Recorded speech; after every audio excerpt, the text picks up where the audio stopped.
Since March, all we've really been doing is fighting for refunds. To go and at least get a quote, go to your local travel agent. 80% of the travel agents in Australia are small business owners. You're helping out your friends. I'm David Wright, manager, owner of Travel Prospects. We've had the business as a family business for 19 years, which is easy to remember because my son's 19 and that's about when we set up the business. Local here in Walkerville, the only one standing now here in Walkerville. I enjoy travel and I like selling what I'm comfortable in selling, knowing that I'm putting my name to it.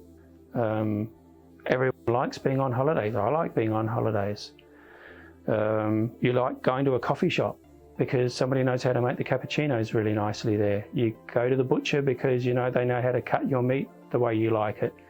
They're all locals, you know. The guy that runs the coffee shop might live in the same suburb or around the corner, the same as your butcher, same as your travel agent.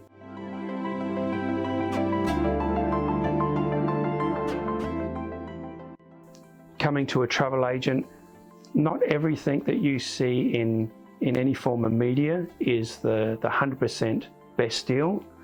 You go to a range of different businesses because you expect them to know how that business and how that game works. Well, you go to a travel agent and hopefully you've done your homework. You do pick on a travel agent that's been established. We then negate between the brochures and the wholesalers and the operators of what's not the best for me to sell to you, but what's the best for you, of what you had in mind of how you wanted to see India and how you wanted to get around India or the Northern Territory or Queensland. It's not my holiday, it's your holiday.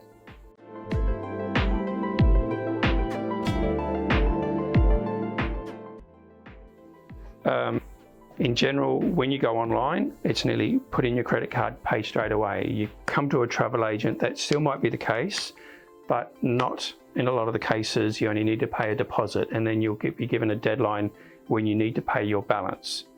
Once the balance is paid, we then pay the wholesalers, operators. So if the holiday was $100 and we might have had to pay the operator $90, we've kept our $10 commission out of it. But that holiday was always $100. You could have gone to the operators and it still was $100.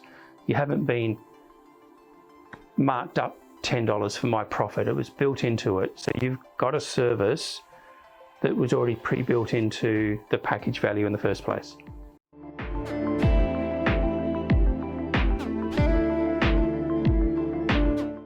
So since March, all we've really been doing is fighting for refunds. State and federal rulings, when they come out and they keep a border closed, or they won't talk about when they will open up a border, either within Australia or New Zealand or Fiji, or I can't get people back overseas to bury family, which is distressing for them.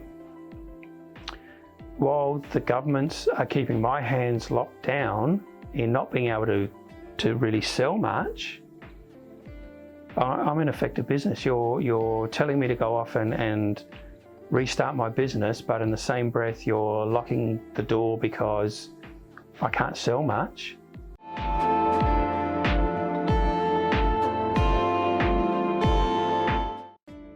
When the governments are saying, look, we plan to be open for Singapore by June next year, it gives confidence to the general public to contact the travel agent to get a cost about Singapore. So that travel agent that's working in hibernation at the moment, doing refunds, is now getting an opportunity to do a quote. They feel more comfortable that they, as a family and as a business, are going to be coming out of it because they're doing proactive quoting instead of negative refunding. We will get out of it. We will get over it. Is there a light at the end of the tunnel? Yes. Do the governments need to come out on every media presentation related to tourism in any level and suggest to go and at least get a quote? Go to your local travel agent. 80% of the travel agents in Australia are small business owners. You're helping out your friends.